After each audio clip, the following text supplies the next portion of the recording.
할렐루야. 여러분을 축복합니다. 아멘.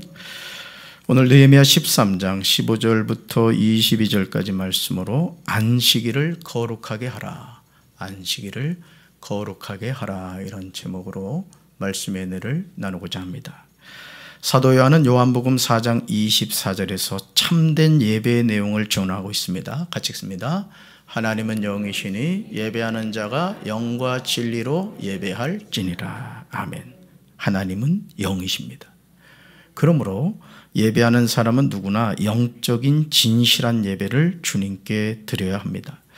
그런데 우리는 하나님이 받으시는 참된 예배를 드리는 것에 익숙하지 않습니다. 어떻게 예배를 드려야 하나님이 그 예배를 받으시는가, 이 고민을 해야 되는데 그런 생각을 하지 못할 때가 많다는 거죠.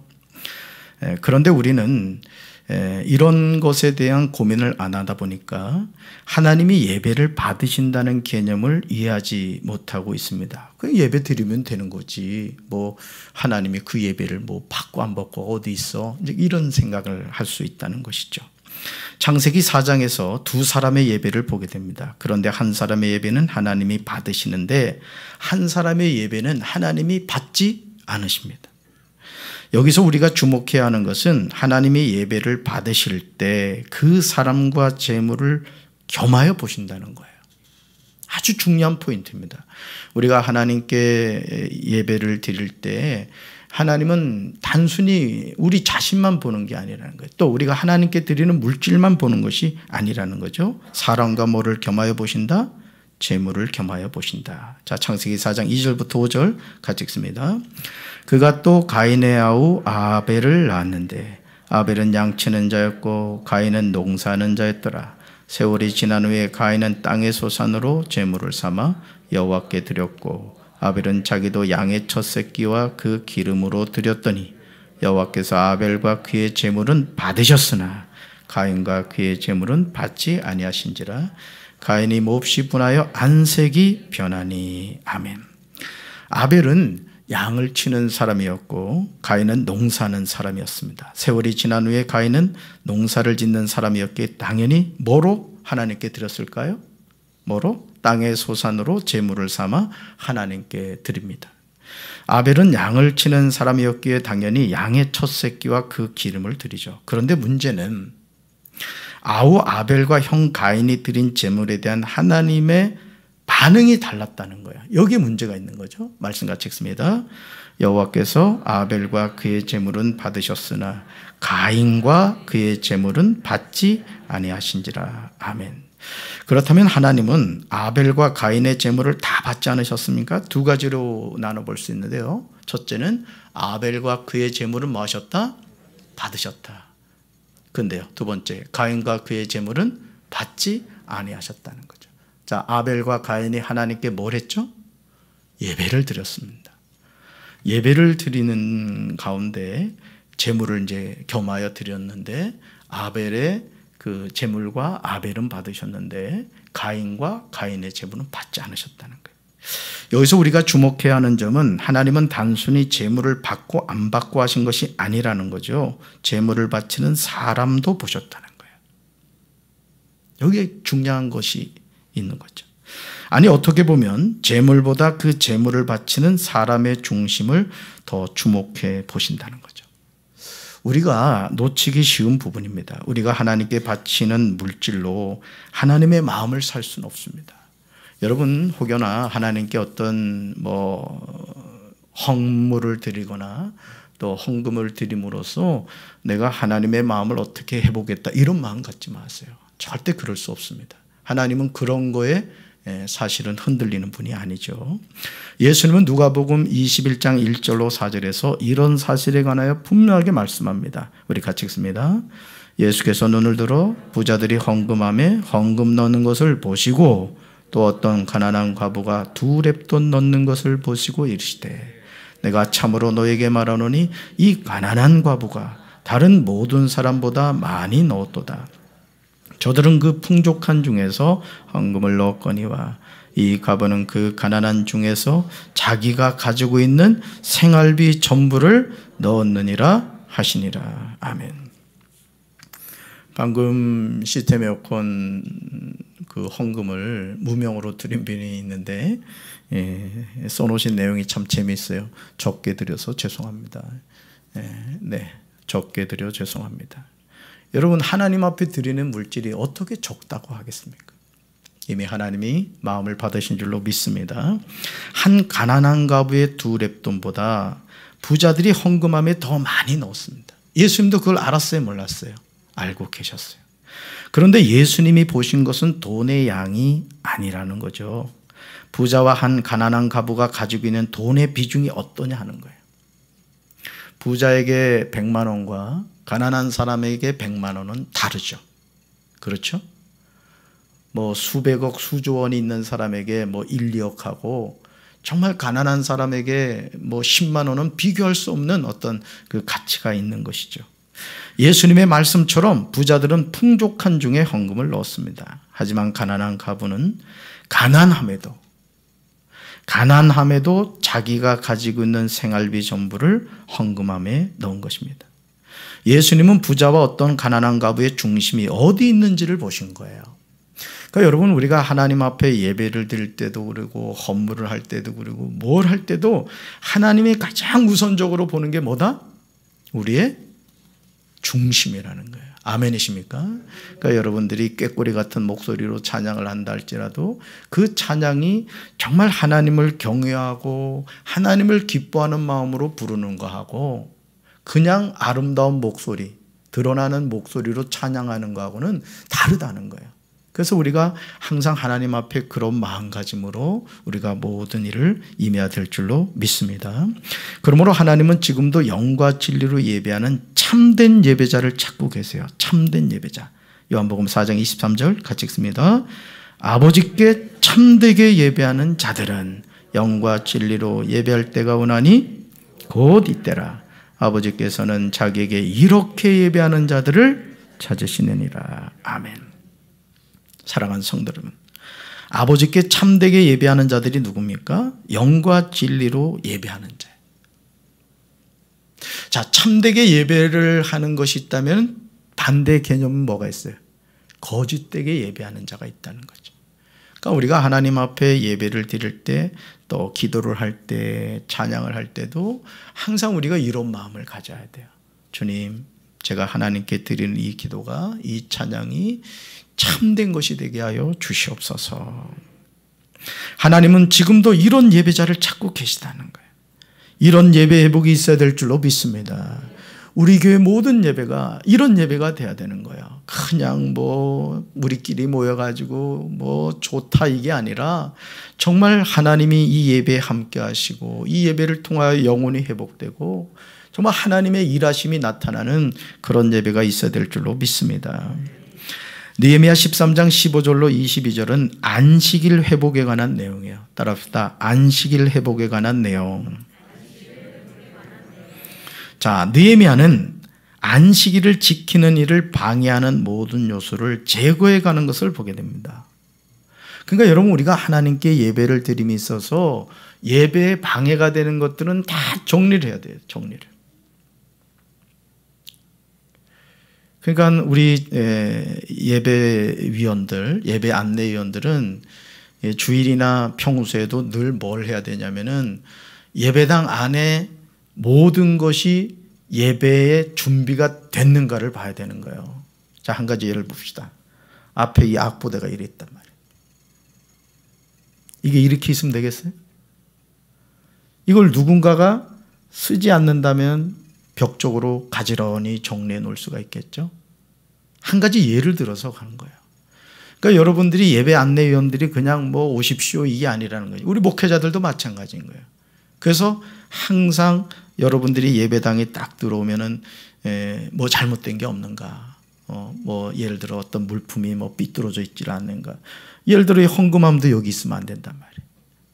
그러니까 모든 거 하나하나를 여러분들이 영과 진리로 예배할 수 있도록, 우리 성도들이 예배당에 딱 들어왔을 때 정말 예배에 딱 집중할 수 있도록 해야 되는 거예요. 아멘. 아이고 우리 목사님 잔소리한다 이렇게 생각하지 말고 여러분들이 항상 그런 마음을 가지셔야 됩니다. 그리고 우리 성가대도 일찍 들어와야 돼.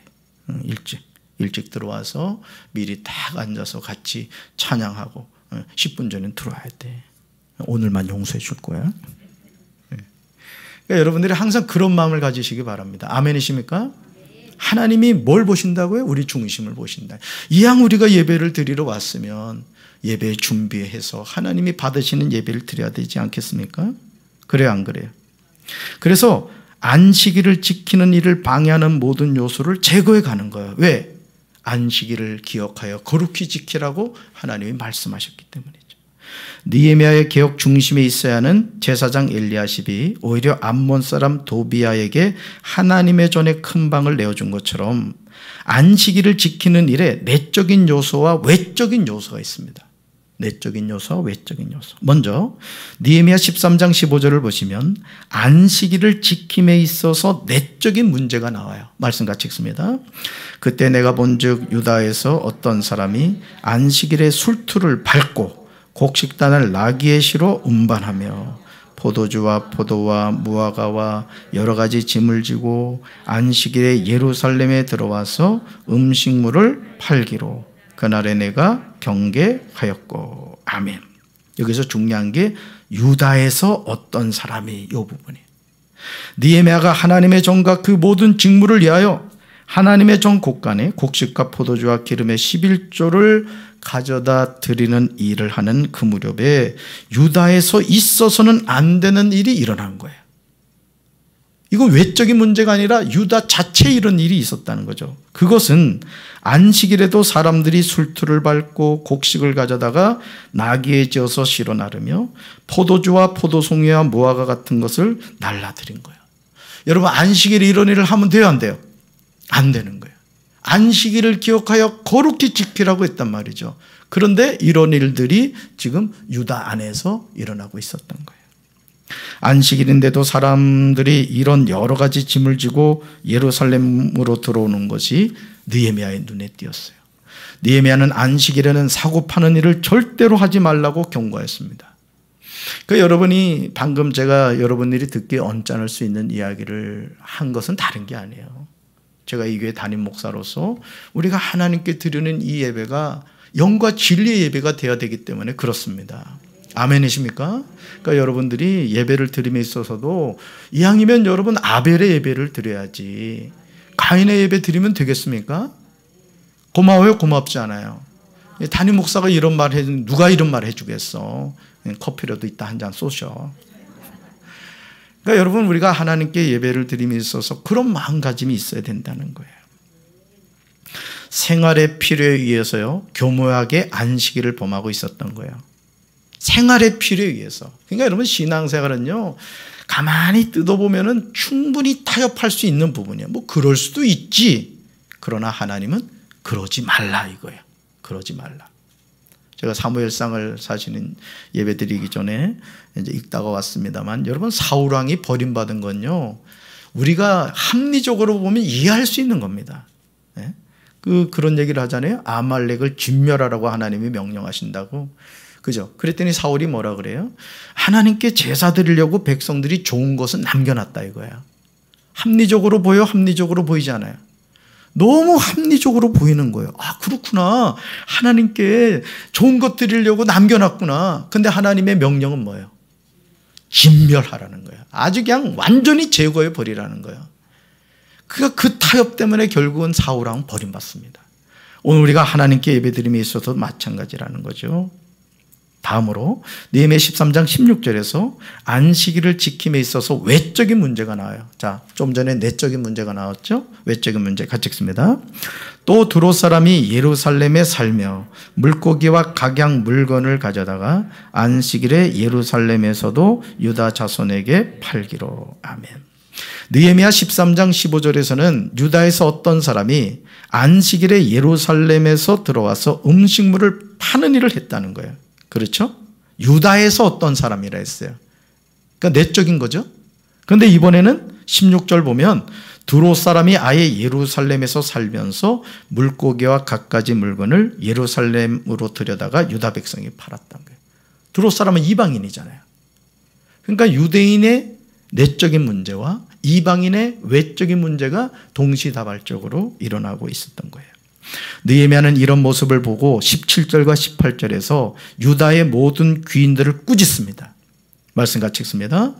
내가 유다의 모든 귀인들을 꾸짖어 그들에게 이르기를 너희가 어찌 이 악을 행하여 안식일을 범하느냐. 너희 조상들이 이같이 행하지 아니하였느냐.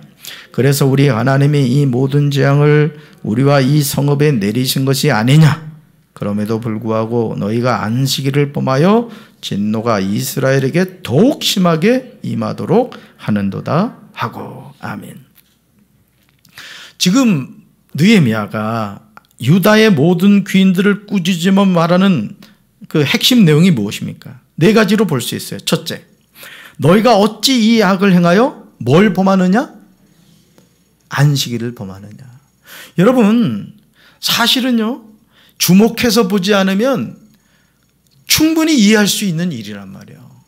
생활의 필요에 의해서 했던 행동이에요. 또 유대인이 아니라 이방 사람이 물건을 팔았단 말이에요. 그러니까 뭐예요? 허용할 수 있다라고 생각할 수 있거든요. 유대인이 아니니까. 그렇지만 이것은 뭐다? 안식일을 범하는 건데 이 악을 행하여 라고 하고 있어요. 여러분, 하나님의 말씀에 불순종하는 것은 악인 줄로 믿습니다. 이걸 깨달아야 돼요. 자, 두 번째, 너희 조상들이 이같이 행하지 아니하였느냐. 여러분, 느헤미야가 페르시아 수산성에서 아우 하나니를 통해서 조국 유다에 처한 상황을 알게 되었죠. 그렇죠. 성벽은 무너지고 모든 성문은 불타서 버렸다. 이 보고를 듣게 됩니다. 자, 그러면서 느헤미야가 고백하는 내용이 뭐예요? 뭐를 고백해요? 죄를 고백합니다. 죄를. 왜 조국 유다가 그렇게 됐느냐? 이걸 추적해요. 그러면서 자신의 죄를 회개하고 가문의 죄를 회개하고 조상의 죄를 회개하는 것을 보게 돼요. 지금 두 번째로 말하는 게 이거예요. 너희 조상들이 이같이 행하지 아니하였느냐. 뭐예요? 악을 행하여 안식일을 범했다. 말씀에 불순종했다는 거죠. 자, 세 번째 볼까요? 같이 읽습니다. 그래서 우리 하나님이 이 모든 재앙을 우리와 이 성읍에 내리신 것이 아니냐. 아멘. 자, 느헤미야가 분석하는 이 내용이 깨달아지십니까? 왜 재앙이 임했다? 하나님의 명령에 불순종했기 때문에 그렇다. 자, 네 번째 같이 읽습니다. 그럼에도 불구하고 너희가 안식일을 범하여 진노가 이스라엘에게 더욱 심하게 임하도록 하는도다. 아멘. 안식일을 범하여. 느헤미야 13장 15절과 16절에 계속해서 반복해서 나오는 낱말이 있죠. 그것은 안식일에. 안식일에 이런 악을 행하고 있다는 거죠. 안식일에 해서는 안 되는 일들이 자연스럽게 이루어지고 있다는 거죠. 그것도 이 일을 제재하는 유다의 모든 귀인들이 전혀 제재하지 않았다는 거예요. 본을 보여야 될 리더들이, 중직자들이 오히려 안식일을 범하며 하나님 앞에 죄를 짓고 있더라는 거죠. 지금 느헤미야는 이런 모습에 대해서 꾸짖고 있는 거예요. 느헤미야는 안식일을 범하는 것과 결과에 대해서 몇 가지로 정리하는데 세 가지로 볼 수 있어요. 첫째, 뭐다? 악을 행하는 것이다. 안식일을 범하는 것은 뭘 행하는 것이다? 악을 행하는 것이다. 두 번째, 같이 읽습니다. 하나님이 이 모든 재앙을 우리와 성읍에 내리신다. 아멘. 자, 왜 이런 일이 일어났다고요? 안식일을 범했기 때문에 그랬다. 자, 세 번째 같이 읽습니다. 하나님의 진노가 이스라엘에게 더욱 심하게 임하게 하신다. 아멘. 사랑하는 성도 여러분, 오늘 우리는 겸손히 자신의 삶을 돌이켜 봐야 됩니다. 내 안에 교묘하게 숨어있는 암몬 사람 도비아가 있듯이 내 삶에 안식일을 범하는 죄가 있지 않은지 자신을 돌이켜 봐야 된다는 거예요. 그런 일이 유다에서 어떤 사람에 의해서 일어날 수 있습니다. 예루살렘에서 사는 두로 사람을 통해서 교묘하게 접근할 수 있습니다. 느헤미야는 자신이 사랑하는 조국 이스라엘의 죄악이 무엇인지 분명하게 알았어요. 그러므로 느헤미야 13장 18절 상반절에서 너희 조상들이 이같이 행하지 아니하였느냐고 반문하고 있습니다. 느헤미야의 지적은 정말 가슴 아픈 사실이에요. 하나님 앞에 범죄함으로 조국 유다가 패망하게 되었는데 너희들이 다시 그런 죄를 지음으로 말미암아 하나님의 진노가 너에게 임하고 있다. 이 말을 하고 있는 거죠. 출애굽기 20장 8절로 11절을 보시면요. 안식일에 대한 행동 강령이 정확하게 나와요. 안식일을 어떻게 지켜야 되는지 나옵니다. 같이 읽습니다. 안식일을 기억하여 거룩하게 지키라. 엿새 동안은 힘써 내 모든 일을 행할 것이나 일곱째 날은 내 하나님 여호와의 안식일인즉 너나 내 아들이나 내 딸이나 내 남종이나 내 여종이나 내 가축이나 내 문 안에 머무는 객이라도 아무 일도 하지 말라. 이는 엿새 동안에 나 여호와가 하늘과 땅과 바다와 그 가운데 모든 것을 만들고 일곱째 날에 쉬었습니다. 그러므로 나 여호와가 안식일을 복되게 하여 그날을 거룩하게 하였느니라. 아멘. 하나님은 하나님의 백성들에게 안식일을 기억하여 뭐하라? 거룩하게 지키라고 말합니다. 따라합시다. 안식일을 기억하여 거룩하게 지키라. 아멘. 엿새 동안은 힘써 자신의 모든 일을 행하여야 합니다. 그러나 일곱째 날은 여호와 하나님의 안식일이기 때문에 자신을 포함하여 자신의 가족과 심지어 가축까지도 아무 일도 해서는 안 됩니다. 아무 일도. 하나님은 그렇게 해야 하는 이유로 두 가지를 제시하고 있어요. 두 가지로. 왜 그렇게 해야 되느냐? 왜 안식일에 아무 일도 하지 말아야 되느냐? 첫째, 같이 읽습니다. 이는 엿새 동안에 나 여호와가 하늘과 땅과 바다와 그 가운데 모든 것을 만들고 일곱째 날에 쉬었습니다. 아멘. 두 번째요.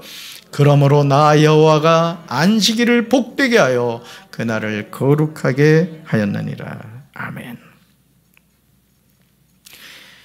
나는 자연인이다 그 프로그램이 있더라고요. 나는 자연인이다. 거기에 나오는 이 사연들의 공통점이 있더라고요. 사업을 망했거나 또는 고치지 못할 병에 걸렸거나 그래서 멈춰선 거예요. 제가 최근에 봤던 내용 가운데 부부가 나오더라고요. 부부가 나오는데 이 남편분이 사업을 해가지고 너무너무 잘 된 거예요. 너무너무. 진짜 사업이 잘 된 거예요. 그런데 갑자기 병이 생긴 거예요.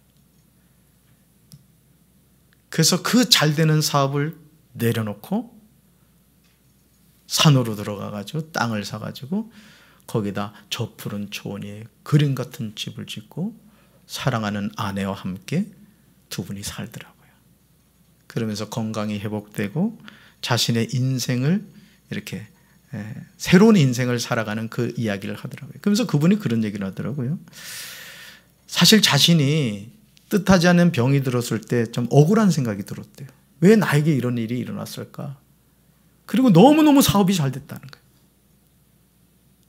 근데 지나고 나서 딱 보니까 그 병들미 자신의 인생을 돌이켜보는 축복이 됐다는 것이죠.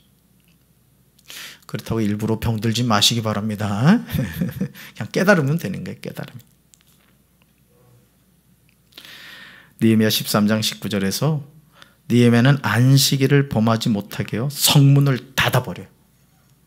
참 저는 이 느헤미야 말씀을 대하면서 참 느헤미야의 지도력은 우리 목회자들이나 중직자들이 꼭 본받아야 될 내용이에요. 그러니까 제가 뭐 정치를 하겠다는 사람이나 뭘 좀 하겠다고 하는 사람한테는 제가 느헤미야를 꼭 읽어보라고 그런 권면을 합니다. 우리 19절 같이 읽습니다. 안식일 전 예루살렘 성문이 어두워갈 때네 내가 성문을 닫고 안식일이 지나기 전에는 열지 말라 하고 나를 따르는 종자 몇을 성문마다 세워 안식일에는 아무 짐도 들어오지 못하게 하였으므로. 아멘. 베드로전서 5장 8절에서요. 베드로가 이렇게 경고해요. 같이 읽습니다. 근신하라 깨어라 너희 대적 마귀가 우는 사자같이 두루 다니며 삼킬 자를 찾나니. 아멘. 마귀는 지금도요. 교묘하게 하나님의 자녀에게 접근하여 실족하게 합니다. 결국엔 넘어지게 만들죠. 그러니까 여러분 우리가 항상 영적으로 깨어 있어야 될 줄로 믿습니다. 마귀의 밥이 되지 마세요. 마귀의 밥이 되면 안 돼. 마귀는 우리를 축복하지 않습니다. 마귀는 우리 영혼을 어떻게든 실족시켜서 지옥으로 끌고 가요. 왜? 이미 마귀는 지옥행이 결정이 됐단 말이에요. 그러니까 혼자 죽기 싫은 거지. 그러니까 어떻게 해서든지 하나님의 자녀들의 영혼을 도적질해서 지옥으로 끌고 가려고 합니다. 느헤미야는 이런 대적 마귀의 속셈을 알았던 거예요. 그래서 안식일이 되기 전날은 해걸음에 예루살렘 성문에 그림자가 들어오면 성문들을 닫도록 했어요. 그리고 안식일이 지나기까지 문을 열지 못하게 한 거죠.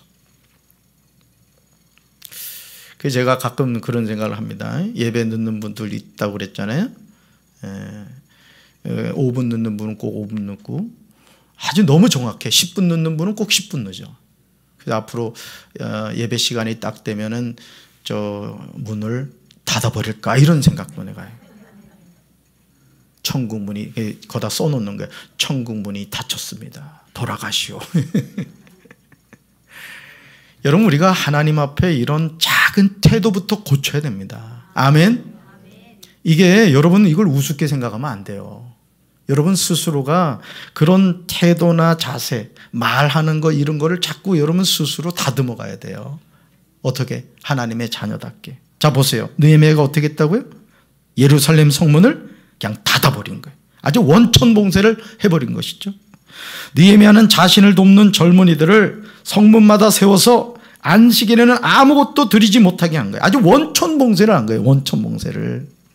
오늘 우리의 삶에도 마찬가지예요. 마귀에게 틈을 주면 된다 안 된다? 틈을 주면 안 되는 거예요. 그러니까 여러분, 우리가요 기도하시는 분이라면 느낍니다. 이 감정은 이게 마귀가 준 거구나. 예, 괜히 막 서운하고 막 그죠? 막 그럴 때가 있단 말이에요. 그럼 그 감정을 우리가 받아들이면 돼야 안 돼요? 예수 이름으로 물리쳐야 된다고. 괜히 남편 바라보면 막 기분 나쁠 때가 있다고요. 우리 여자분들 그러죠? 예, 밥 차려줬는데 짭짭거리면 먹으면 괜히 막 이상하게 기분 나쁠 때가 있어. 막 꿀밤 한 대 주고 싶고 막 그랬다. 누가 주는 마음이에요, 그 마음. 성령님이 남편 뒤통수 한 대 쳐라 이런 말씀하십니까? 그러니까 그런 걸 분별을 해야 된다는 거죠. 지금 느헤미야는 원천봉쇄를 합니다. 그러나 원수들은요 여기서 멈추잖아요. 이걸 아셔야 돼요. 마귀는 끝까지 우리를 넘어지게 합니다. 20절 보시면요 이런 내용이 나오죠. 같이 읽습니다. 장사꾼들과 각양 물건 파는 자들이 한두 번 예루살렘 성 밖에 잠으로. 아멘.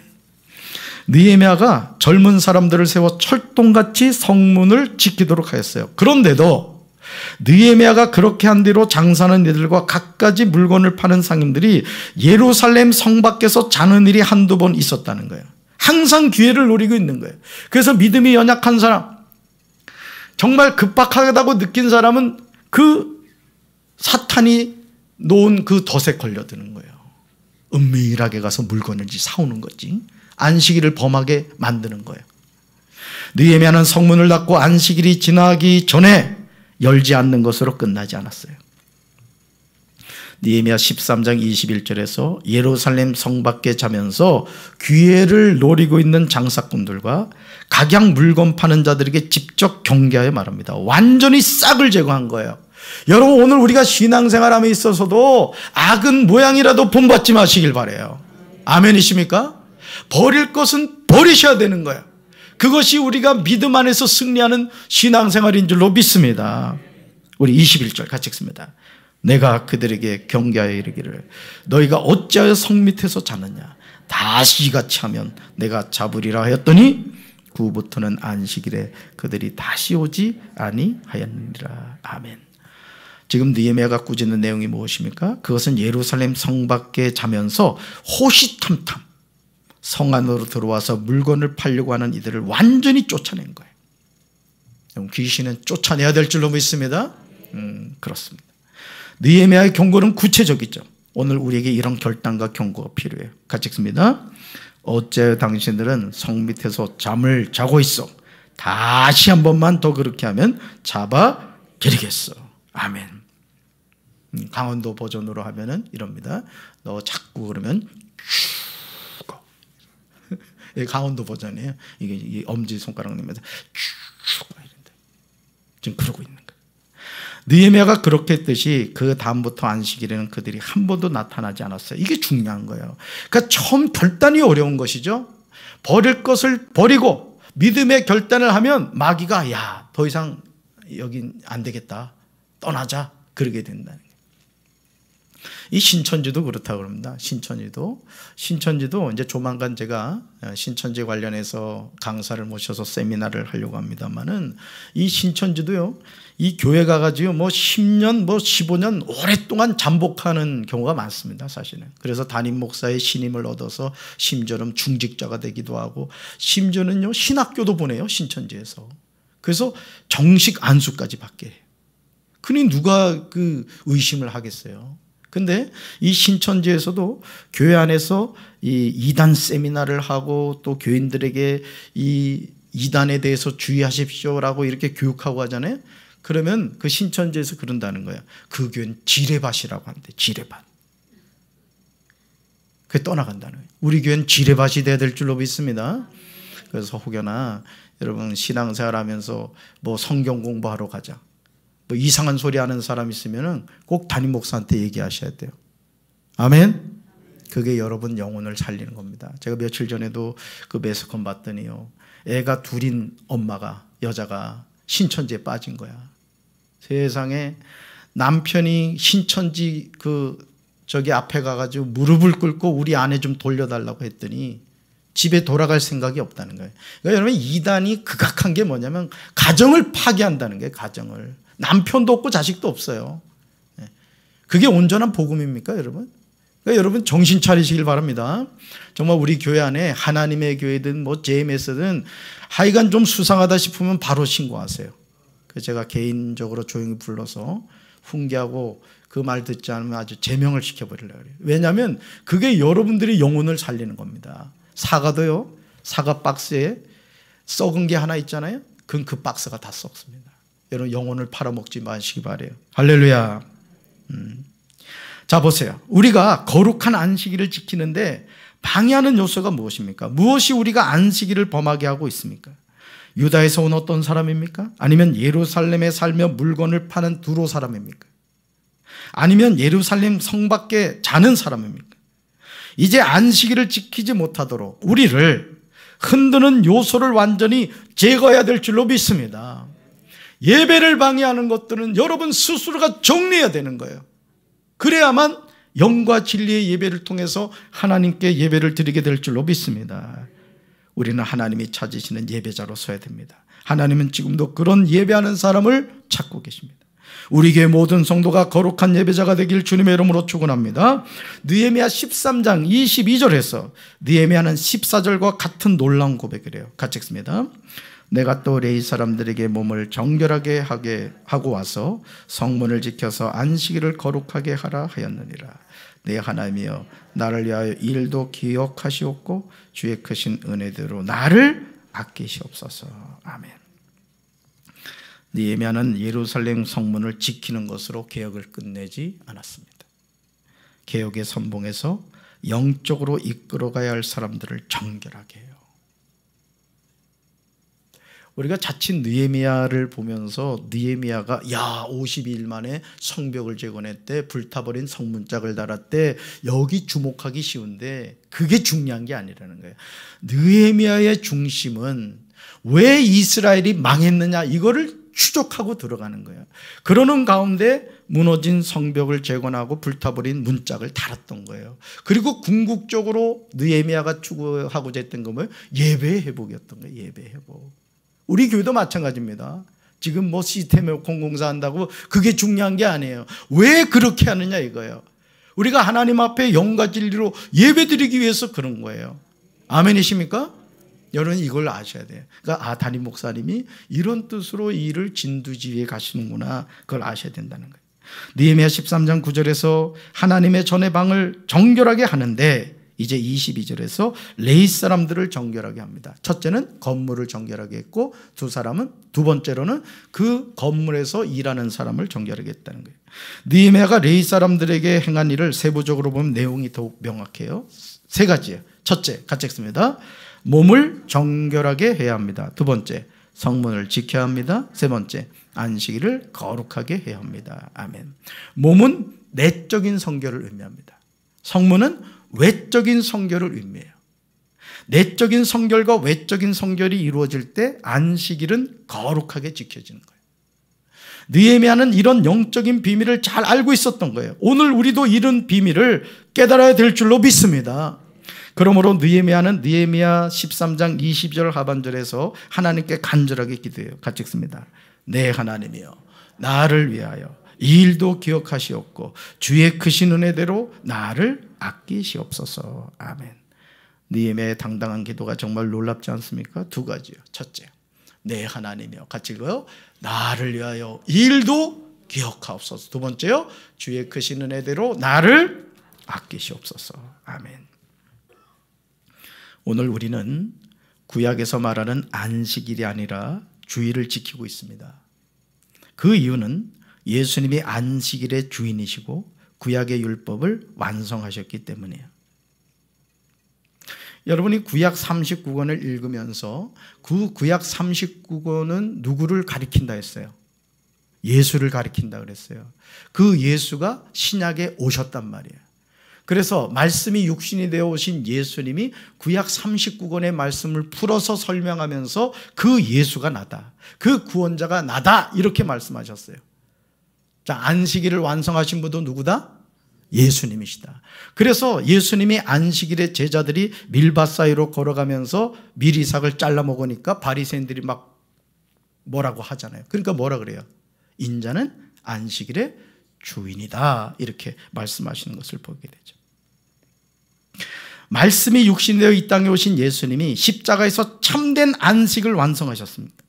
예수님이 우리에게 주신 안식은 단순히 육체적인 쉼만을 의미하지 않아요. 마태복음 11장 28절부터 30절 같이 읽습니다.